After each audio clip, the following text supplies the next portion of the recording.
Ever green సాంప్రదాయం latest designs క్వాలిటీలో compromise అయ్యే ఛాన్సే లేదు. అంబటి సిల్క్స్ విజయవాడ.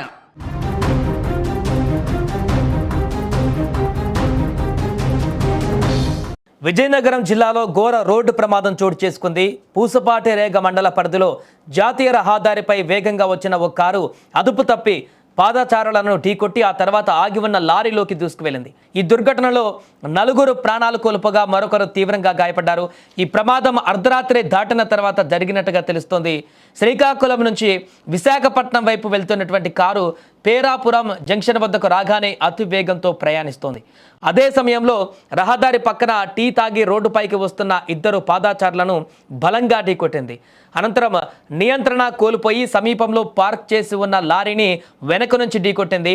ఈ ప్రమాదంలో కారు డ్రైవర్, కారులోని మరో ప్రయాణికుడు, 2 పాదచారులు అక్కడికక్కడే మరణించారు. సమాచారం అందుకున్న పోలీసులు వెంటనే ఘటనా స్థలానికి చేరుకున్నారు.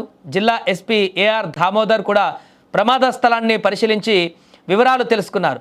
మితిమీరిన వేగం వల్లే ఈ ప్రమాదం జరిగింది అని ఆయన స్పష్టం చేశారు. మృతుల్లో ఒకరిని విశాఖపట్నానికి చెందిన ఇరిగేషన్ కాంట్రాక్టర్ శ్రీనివాస్గా గుర్తించారు.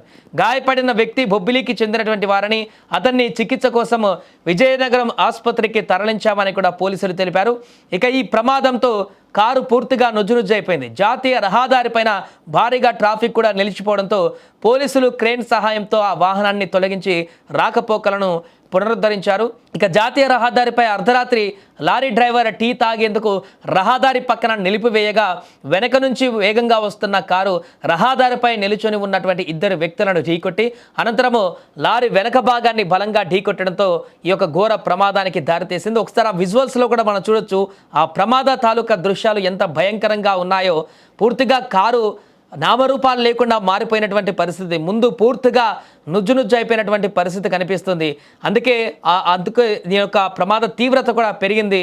వేగం ఎంత వేగంగా ఉంటే ఆ కారు అంత ముందు భాగం డ్యామేజ్ అవుతుందో మనం ఊహించడానికి కూడా కనిపిస్తుంది.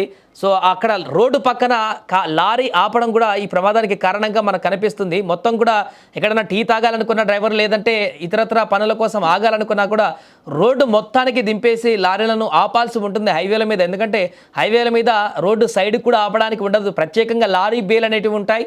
లేదు అని అంటే రోడ్డు దిగిన తర్వాత ఎంటీగా మట్టి ప్లేసెస్ ఎక్కడైతే ఉంటాయో లెఫ్ట్ సైడ్ ఖాళీగా అక్కడ ఆపుకోవాలి తప్ప రోడ్డు సైడ్కి ఆపినా కూడా వెనక నుంచి వేగంగా వచ్చేటువంటి ఇలాంటి వాహనాలకి ఇబ్బంది కలిగేటువంటి అవకాశం ఉంటుంది. ఏదైనా అతివేగం అనేది ప్రాణాలు తీయడానికి కారణంగా మారుతుందనే విషయం మనందరికీ తెలిసిందే.